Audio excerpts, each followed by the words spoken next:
नमस्कार विद्यार्थी मित्र हो, दी पॉलिटिक्स चॅनलवर आपल्या सर्वांचं स्वागत आहे. तर विद्यार्थी मित्र हो, आज आपण BA सेकंड इयरचा SRT युनिव्हर्सिटीच्या विद्यार्थ्यांचा आंतरराष्ट्रीय संबंध हा जो पेपर आहे त्यातलं शेवटचं प्रकरण संयुक्त राष्ट्रसंघ ही आहे. आणि हेच प्रकरण पॉलिटिकल सायन्स यशवंतराव चव्हाण मुक्त विद्यापीठाच्या 289 या कोड नंबरमध्ये सुद्धा आंतरराष्ट्रीय संघटनांमध्ये आपल्याला संयुक्त राष्ट्रसंघ ही संघटना अभ्यासायची आहे. तर विद्यार्थी मित्र हो, ही परीक्षा आपली डिस्क्रिप्टिव्ह आहे. त्यांना मुक्त विद्यापीठाच्या विद्यार्थ्यांना 5 मार्काचे प्रश्नाचं उत्तर लिहायचं आहे. त्यांना 80 मार्कासाठी 16 16 प्रश्न 5-5 मार्काचे आहेत. त्या प्रश्नपत्रिकेत स्वरूप असं आहे. आणि आपली 5 प्रश्न आहेत. 10 पैकी 5 प्रश्न कोणती आपल्याला निवडायची आहेत. आणि या 5 प्रश्नामध्ये 10 मार्कासाठीचा प्रश्न आहे. आणि प्रत्येक प्रश्नावर किमान एक प्रश्न तरी आपण तयार केला पाहिजे, ही आपली यामागची भूमिका आहे. तर विद्यार्थी मित्र हो, आपण हे लक्षात घेतलं पाहिजे की संयुक्त राष्ट्रसंघ यावर काय प्रश्न येतील. संयुक्त राष्ट्रसंघावर प्रश्न येत असताना संयुक्त राष्ट्रसंघाचा उद्देश स्पष्ट करा, संयुक्त राष्ट्रसंघाची रचना स्पष्ट करा, संयुक्त राष्ट्रसंघाची तत्त्वे सांगा, अशा पद्धतीचे प्रश्न परीक्षेमध्ये येऊ शकतात. आणि म्हणून या प्रश्नाच्या अनुषंगाने सर्वच प्रश्नाची उत्तर आपल्याला लिहिता आली पाहिजेत, यासाठी म्हणून हा व्हिडिओ आपण बनवतो आहोत. विद्यार्थी मित्र, सुरुवातीला आपण प्रस्तावना लिहायची आहे. आणि मग प्रस्तावनेमध्ये आपण हे सांगितलं पाहिजे की जागतिक शांतता व पुढची पिढी युद्धापासून मुक्त राहिली पाहिजे, निर्धोक करण्यासाठी राष्ट्रसंघाची स्थापना करण्यात आलेली आहे. आणि ही राष्ट्रसंघाची जी स्थापना आहे ती 24 ऑक्टोबर 1945ला दुसऱ्या महायुद्धाच्या नंतर झालेली आहे, हे आपल्या लक्षात असलं पाहिजे. पण संयुक्त राष्ट्रसंघाच्या स्थापनेच्या दिशेने टाकलेलं पहिलं पाऊल जे आहे ते अटलांटिका चार्ट किंवा अटलांटिका सनद आपण असं त्याला मराठीमध्ये म्हणतो, ही आहे 1941ची. ही अटलांटिका सनद काय आहे हे तुम्हाला माहिती असावं सांगतो. मी नुसतं एवढा उल्लेख जरी केलात ना तरी ते सफिशियंट आहे परीक्षकाला तपासत असताना. तर ही काय आहे अटलांटिका सनद? तर दुसऱ्या महायुद्धामध्ये रशिया, इंग्लंड, फ्रान्स ही मित्र राष्ट्र होती. आणि या राष्ट्रांवर जर्मनीवर अपमानकारक लाठी लादल्या म्हणून जर्मनीने ज्या पद्धतीने पेटून उठला होता, हिटलरने ज्या पद्धतीने आक्रमणं सुरू केली होती, हे सगळं पाहता दुसऱ्या महायुद्धामध्ये आपला निभाव लागत नाही हे लक्षात आल्यानंतर 1939 दुसरं महायुद्ध चालू झालेलं होतं. आणि इंग्लंड आणि फ्रान्स दोघंही पराभूत होत होते आणि जर्मनीने रशियामध्ये आगेकूच केलेली होती. या सगळ्या पार्श्वभूमीवर विन्स्टन चर्चिलनी अटलांटिका सनदेसाठी म्हणजे त्या जहाजेवर अटलांटिक सागरामध्ये फेडरिक रूझवेल्टची भेट घेतली. आणि फेडरिक रूझवेल्ट आणि चर्चिलमध्ये जी चर्चा झाली की त्यांनी सांगितलं की आम्हाला ह्या दुसऱ्या महायुद्धामध्ये युद्ध मदत करा. आणि ही मदत करण्यासाठी जी अट फेडरिक रूझवेल्टनी टाकली, फेडरिक रूझवेल्टने सांगितलं की जगातला साम्राज्यवाद संपणार असेल तर आम्ही सहभागी हो. आणि व्हाईट हाऊससमोर फेडरिक रूझवेल्टने एक भाषण दिला की अमेरिकन जनतेला आश्वासित केला, ह्याला वचन दिलं चर्चिलला, आणि की दुसऱ्या महायुद्धामध्ये जर जर्मनी विजयी झाला तर लोकशाही संपुष्टात येईल आणि म्हणून लोकशाहीसाठी आम्ही दुसऱ्या महायुद्धात सहभागी होतो आहोत, अशी ती सगळी भूमिका आहे. आणि यामध्येच संयुक्त राष्ट्रसंघाच्या निर्मितीची बीजं आहेत. जगात शांतता प्रस्थापित करायची आणि संपूर्ण जग लोकशाहीमय करायचं आहे, असं या अटलांटिका सनदीची कहाणी आहे. ती फक्त तुम्ही उल्लेख करायची आहे. त्यानंतर 1942ला संयुक्त राष्ट्रसंघाची घोषणा झालेली आहे. 1943ला याल्टा संमेलन झाले आणि या याल्टा संमेलनामध्ये सुद्धा याचा उल्लेख आलेला आहे. या सर्व संमेलनात आंतरराष्ट्रीय शांततेसाठी संघटनेची आवश्यकता आग्रहाने मांडण्यात आलेली आहे. सर्वात मोठे संमेलन 1945ला सॅन फ्रान्सिस्को येथे झाले. 2 महिने हे संमेलन चालले. म्हणजे जगातली सगळी मोठी राष्ट्र एकत्र आली आणि दुसऱ्या महायुद्धाचे सगळे परिणाम लक्षात घेता जगामध्ये जर शांतता प्रस्थापित करायची असेल तर जगात शांततेसाठी आंतरराष्ट्रीय संघटनेची आवश्यकता आहे, यावर सर्वांचं एकमत झालेलं आहे. या संमेलनातून संयुक्त राष्ट्रसंघाची स्थापनेची घोषणा झालेली आहे, अशी आपण एवढी प्रस्तावना केली पाहिजे. आणि मग या प्रस्तावनेनंतर आपण उद्देश लिहिला पाहिजे. संयुक्त राष्ट्रसंघाचा काय उद्देश आहे? तर उद्देशातली पहिली अट आहे आंतरराष्ट्रीय शांतता. आणि मग ही आंतरराष्ट्रीय शांतता ही कुठं बाजारात मिळत असते का? तर आंतरराष्ट्रीय शांतता निर्माण करायची असेल तर जगातल्या सर्व राष्ट्रांनी एकत्र येऊन प्रश्न युद्धातून नाही तर चर्चेतून सुटतात, या मतावर एक झालं पाहिजे. आणि यासाठी म्हणून आंतरराष्ट्रीय शांतता या उद्देशासाठी जगातली 49 राष्ट्र एकत्र आली आणि त्यांनी संयुक्त राष्ट्रसंघाच्या चार्टरवर सह्या केलेल्या आहेत. तर अशा पद्धतीने मग हे पहिलं उद्दिष्ट आहे आंतरराष्ट्रीय शांतता. मग त्यासाठी काय केलं पाहिजे, तर दुसरं उद्दिष्ट आहे त्यासाठी सामूहिक उपायसुद्धा सामूहिक असलं पाहिजे. सर्वांचं हित जागतिक शांततेमध्ये जर असेल तर आपण काय केलं पाहिजे, त्यासाठी सामूहिक उपाययोजना आखली पाहिजे, सामूहिक प्रयत्न केले पाहिजेत. त्यानंतरचं तिसरं उद्दिष्ट आहे विश्वशांतीसाठी सतत प्रयत्न. हे विश्वशांती नुसती बोलून चालणार नाही, तर त्यासाठी सतत प्रयत्न जगातल्या सगळ्याच राष्ट्रांना करावे लागणार आहेत.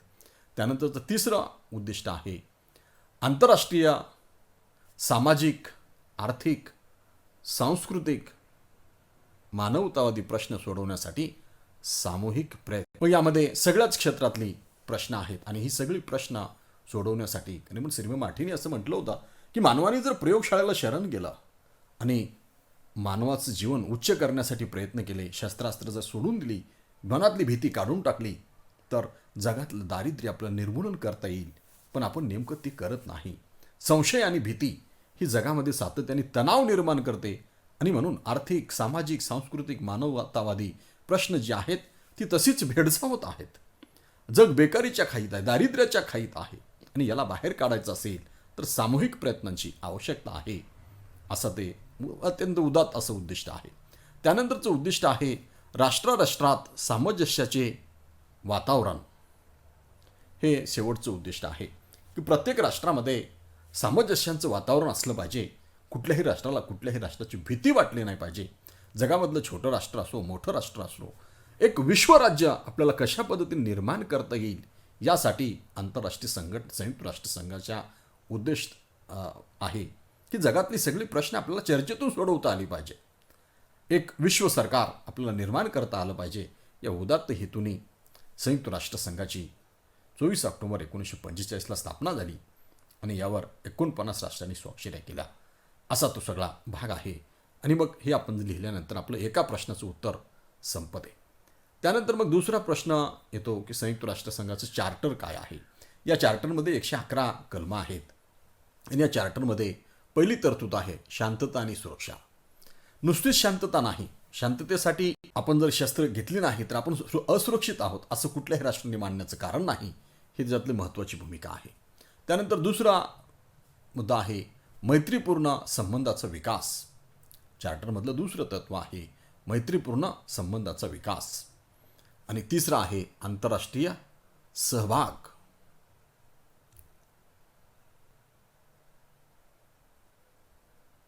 आणि त्यानंतर चौथा आहे सामंजस्य. या उद्देशांना महत्त्वपूर्ण स्थान देण्यात आलेलं आहे संयुक्त राष्ट्रसंघाच्या चार्टरमध्ये. हे आपण त्या प्रश्नामध्ये उल्लेख केला पाहिजे.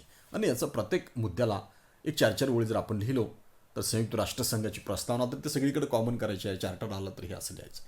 त्यानंतर दुसरा प्रश्न येतो संयुक्त राष्ट्रसंघाची तत्वे सांगा.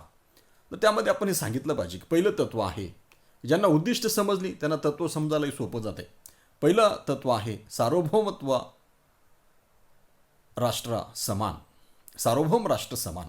सगळी सार्वभौम राष्ट्र जगातली आहेत. जगातून साम्राज्यवाद, वसाहतवाद नष्ट करण्याच्या अटीवरच अमेरिका दुसऱ्या महायुद्धात सहभागी झालेला आहे. फेडरिक रुझवेल्टचं भाषण प्रसिद्ध भाषण आहे व्हाईट हाऊस समोरचं.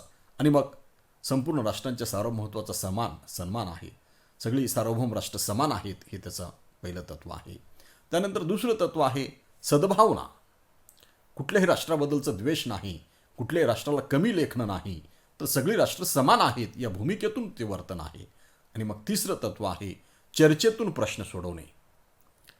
सगळी प्रश्न जी काय आहेत जगातली ती सगळी प्रश्न चर्चेतून सोडवली जातील आणि त्यासाठी संयुक्त राष्ट्रसंघ पुढाकार घेईल, ही यामागची भूमिका आहे. त्यानंतरचं चौथं तत्व आहे धमकी व शक्तीचा प्रयोग नाही. कुठलंही राष्ट्र कुठल्याही छोट्या राष्ट्राला सुद्धा धमकी देणार नाही किंवा शक्तीचा प्रयोग करणार नाही. आणि त्यानंतरचं पाचवं तत्व आहे अंतर्गत व्यवहारात सर्व राष्ट्रांना समान अधिकार. म्हणजे अशा पद्धतीने संयुक्त राष्ट्रसंघाची तत्व आपल्याला मांडता येतात आणि त्याचं विश्लेषण करता येते. त्यानंतरचा मुद्दा आहे, जर प्रश्न आला की संयुक्त राष्ट्रसंघाची कार्यपद्धती सांगा चार्टर सांगून, तर कार्यपद्धती सांगितली पाहिजे. कार्यपद्धती काय आहे? कार्यपद्धतीमधला पहिला मुद्दा आहे आक्रमक राष्ट्राचे आक्रमण हटविण्यासाठी सैन्याचा वापर करणे. त्यासाठी सुरक्षा समितीत ठराव संमत झाला पाहिजे. अशी 2 कार्यपद्धती आहेत. त्याच्यानंतरचा प्रश्न आपल्याला येतो परीक्षेमध्ये, संयुक्त राष्ट्रसंघाची अंग स्पष्ट करा. संयुक्त राष्ट्रसंघाची 6 अंग आहेत. महासभा, सुरक्षा परिषद, तिसरं अंग आहे आर्थिक व सामाजिक परिषद, आणि चौथं अंग आहे न्यास परिषद, आणि 5वं अंग आहे आंतरराष्ट्रीय न्यायालय, आणि 6वं अंग आहे सचिवालय. तर अशी ही 6 अंग असलेला संयुक्त राष्ट्रसंघ ही संघटना आहे. त्यानंतर आपण हे सांगितलं पाहिजे, पहिलं अंग आहे आमसभा. आमसभेची काय रचना आहे? संयुक्त राष्ट्रसंघाची रचना लिहा म्हणली किंवा संयुक्त राष्ट्रसंघाची अंग सांगावी, ही आपल्याला 6 अंग सांगावी लागतात, आणि रचनेमध्ये चार्टरमध्ये 111 कलमं आहेत हेही सांगावं लागत असते. आमसभा हे पहिलं अंग आहे. आमसभेमध्ये प्रत्येक देशास 5 पर्यंत सभासद पाठवता येतात. मतदान मात्र एकासच करावे लागते. संयुक्त राष्ट्राचे सर्व सभासद आमसभेचे सभासद आहेत. चार्टरमध्ये 2/3 बहुमताने बदल करण्याचा अधिकार महासभेस आहे. मात्र हा अधिकार सुरक्षा परिषदेच्या मदतीने वापरायचा असतो. चार्टरमध्ये बदल करण्यासाठी आमसभेचे 2/3 बहुमत, सुरक्षा समितीमध्ये 2/3 बहुमत, 5 कायम सभासदांची सहमती आवश्यक आहे. आमसभेचे प्रमुख कार्य चर्चात्मक आहे, आणि यामध्ये ही सुरक्षा परिषदेची 5 कायम सदस्य हा महत्त्वाचा भाग आहे. यांना व्हिटो पॉवर दिलेला आहे, आणि तिथंच संयुक्त राष्ट्रसंघाच्या अपयशाची कारणं मुरलेली आहेत, ही आपल्याला पुढे अभ्यासाची आहे. त्यानंतर दुसरं अंग आहे सुरक्षा परिषद, सिक्युरिटी कौन्सिल. कारण ही सुद्धा स्वतंत्र टिपा लिहामध्ये आपल्याला येऊ शकते. आता प्रश्न मोठा असेल तर हे थोडं थोडं लिहायचं, आणि एकच लिहा एकच आलं तर त्यामध्ये मात्र ही प्रस्तावना लिहून सुरक्षा परिषद हा मुद्दा थोडा मोठा लिहायचा. सुरक्षा परिषद संयुक्त राष्ट्राचे महत्त्वाचं अंग आहे. यात 5 कायम व 10 अस्थायी सदस्य असतात. एकूण सभासद 15 असतात. कायम सभासदांना नकार अधिकार असतो. अस्थायी सभासदांना 2 वर्षासाठी आमसभेने निवडलेले असतात. आमसभा अस्थायी सदस्याची निवड करत असते. निर्वाचित सभासदांसाठी तरतूद चार्टरच्या कलम 23 मध्ये केलेली आहे. सुरक्षा समितीची सभासद संख्या 15 वरून 24 करावी अशी अलिप्ततावादी राष्ट्रांनी मागणी केली, पण ती अद्याप मंजूर झालेली नाही. आपण भारताला सुरक्षा परिषदेमध्ये कायम सदस्यत्व मिळावं यासाठी सुद्धा मागणी करतो आहोत, याचाही उल्लेख आपण करू शकतो. आंतरराष्ट्रीय शांतता भंग करणाऱ्या राष्ट्रांवर आर्थिक प्रतिबंध लादण्याचा अधिकार, तसेच राजकीय संबंध तोडण्याचा अधिकार कलम 97 नुसार महासचिवाची नियुक्ती महासभा सुरक्षा समितीचे शिफारशीवरून करते. कलम 6 नुसार सभासद जर सतत नियमभंग करत असेल तर त्यास निलंबित करण्याचा अधिकार आहे. स्थायी सभासदांना नकार अधिकार आहे. 5 जे स्थायी आहेत त्यांना यावर टीका केली जाते. राज्यातील समानता संपवते. ही जी नकार अधिकार, हा जो व्हिटो पॉवर आहे, महाशक्तीने अन्याय केल्यास शिक्षा करता येत नाही. त्यामुळे अनेक लष्करी संघटना निर्माण होतात. ही त्याच्यावरची टीका आहे. त्यानंतर 4थी टीका आहे, नकार अधिकार हा आत्तापर्यंत अविवेकाने वापरला गेलेला आहे. हे सुरक्षा परिषदेवरची झालेल्या टीका आहे. त्याचं आपल्याला अधिक विश्लेषण करून नुसतं सुरक्षा परिषद ही जर टीप आली तर ती आपल्याला लिहावी लागते. त्यानंतर मग तिसरं अंग आहे आर्थिक व सामाजिक परिषद. संयुक्त राष्ट्रसंघाचे हे अंग सामाजिक स्तर उंचावण्यासाठी आहे. परिषदेचे सभासद निर्वाचित होतात. 1/3 प्रत्येक वर्षाला निवृत्त होतात. स्थायी संस्था आहे. आर्थिक व सामाजिक परिषद ही स्थायी संस्था आहे. महासभा त्याचे निर्वाचन करते. सभासद संख्या 54 आहे. मानव अधिकाराचा सन्मान करणे संयुक्त राष्ट्रसंघाची विश्वस्त व्यवस्था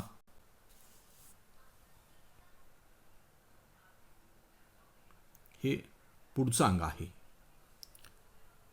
5वं अंग आहे विश्वस्त व्यवस्था. सोपवलेल्या प्रदेशाचा कारभार पाहणे, त्याची सर्वांगीण विकास करणे. विश्वस्त व्यवस्थेकडे टांगानिया, नोरू, न्यूगिनी, कॅमरून, प्रशांत महासागरातील बेटे, रुआंडा, सोमालियालँड हे प्रदेश विश्वस्त व्यवस्थेमध्ये ट्रस्टीशिप सिस्टीममध्ये येतात. त्यानंतरचं शेवटचं 6वं अंग आहे संयुक्त राष्ट्राचं सचिवालय. आणि या सचिवालयाला सिक्युरिटी कौन्सिल आपण म्हणतो. चार्टर 97 ते 101मध्ये कर्मचाऱ्यांची नियुक्ती आमसभा सुरक्षा परिषद समितीच्या शिफारशीवरून करते. सचिवालय स्थायी संस्था आहे. त्याच्या प्रमुखास महासचिव असे म्हणतात. संयुक्त राष्ट्राचे प्रमुख प्रशासकीय अधिकारी महासचिव असतो. सुरक्षा परिषदेच्या शिफारशीवरून महासभा त्याची नियुक्ती करते. म्हणजे अशा पद्धतीने आपल्याला ही 4 अंग पाहता येतात. त्याच्यानंतरचं 5वं अंग आहे आंतरराष्ट्रीय न्यायालय. 15 न्यायाधीश असतात. आता त्याची संख्या +1 वाढलेला आहे, 16 झालेली आहे. महासभा व सुरक्षा परिषदेने निवडलेले ते असतात. याचं मुख्यालय हेग येथे आहे. फक्त राज्यांना जाता येते. दोन्ही पक्षांची संमतीने खटला चालविण्यासाठी आवश्यक आहे. 2 पक्षाची संमती असेल तर आंतरराष्ट्रीय न्यायालयामध्ये खटला चालतो. निर्णयाची अंमलबजावणी सुरक्षा परिषद करते. जे अशा पद्धतीने ह्या सगळ्या गोष्टी होतात. आणि मग संयुक्त राष्ट्रसंघाच्या विशेष कामासाठी या संघटनांची स्थापना केलेली आहे हे आपल्याला माहिती असली पाहिजे. त्यामध्ये युनेस्को हे शिक्षणासाठी आहे. कामगारांसाठी आंतरराष्ट्रीय श्रम संघटना इंटरनॅशनल लेबर ऑर्गनायझेशन ही आहे. आणि स्वास्थ्यासाठी विश्व स्वास्थ्य संघटना WHO वर्ल्ड हेल्थ ऑर्गनायझेशन ही आहे, जी कोरोनामध्ये आपण पाहिलेली आहे. ती किती महत्त्वाची आहे ती. आणि मग आंतरराष्ट्रीय मुद्राकोष ही 4थी संघटना आहे व्यापाराला चालना देण्यासाठी. संयुक्त राष्ट्रसंघाची कार्य आपल्याला पाहता येतात. ती अशी आहेत. संयुक्त राष्ट्रसंघाने पॅलेस्टाईनचा प्रश्नात मध्यस्थी करून इस्रायलची परिणाम स्वरूप स्थापना केलेली आहे. त्याच्यानंतर इंडोनेशियातून हॉलंडला सैन्य मागे घेण्यास भाग पडले. परिणामतः इंडोनेशिया स्वतंत्र झालेला आहे. ही यशस्वी कारकीर्द आहे संयुक्त राष्ट्रसंघाची. शीतयुद्धाच्या पूर्वीची, शीतयुद्धाच्या काळातली. उत्तर कोरिया आणि दक्षिण कोरियावरील आक्रमण शक्तीचा वापर करून संयुक्त राष्ट्रांनी रोखलेला आहे. त्यानंतर आहे मानवी अधिकारासाठी राज्यांना सूचना दिलेल्या आहेत. इंटरनॅशनल ह्युमन राईट कमिशनची स्थापना केलेली आहे. त्यानंतर 5वं आहे इजिप्तवर फ्रान्स, इंग्लंड, इस्रायल आक्रमण त्यांनी रोखलेलं आहे. त्यानंतर 6वं आहे कांगोस सर्वतोपरी मदत करून त्याचे सार्वभौमत्व अबाधित राखलेलं आहे कांगो या राष्ट्राचं. दक्षिण आफ्रिकेतील वसाहतवाद संपुष्टात आणलेला आहे. त्यानंतर आहे सायप्रसमधील संकट दूर केलेलं आहे. क्युबा प्रश्नामध्ये मध्यस्थी केलेली आहे. म्हणजे अशा पद्धतीने आणि यापेक्षा अधिक कार्य आपल्याला सांगता येतील. पण परीक्षेमध्ये प्रश्नाचं स्वरूप पाहून आपल्याला 10 मार्कासाठी हे सगळं करायचं आहे. वेळेचं लिमिट आहे. प्रत्येक प्रश्नाला किती वेळ येतो. आता विद्यार्थ्यांच्या मागणीमुळं तासाला 15 मिनिट अशा पद्धतीने वाढवून दिलेली आहेत. परीक्षा 2 तासाची असेल तर अर्धा तास वाढून म्हणजे परीक्षा आता 2.5 तासाची होणारी आहे. पण तेवढ्या काळामध्ये आपल्याला एवढ्या सगळ्या प्रश्नाची उत्तरं लिहायची आहेत.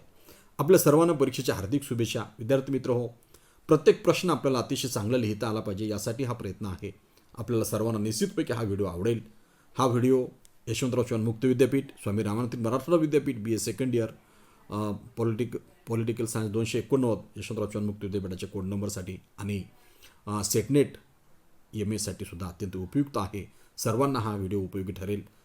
या चॅनल नव्याने आला चॅनलला सबस्क्राईब करा. सबस्क्राईब करायला पैसे लागत नसतात. आपण आपले काही प्रश्न असतील तर ते कॉमेंट करा, लाईक करा. त्यामुळे आम्हाला प्रोत्साहन मिळते. धन्यवाद. जय हिंद.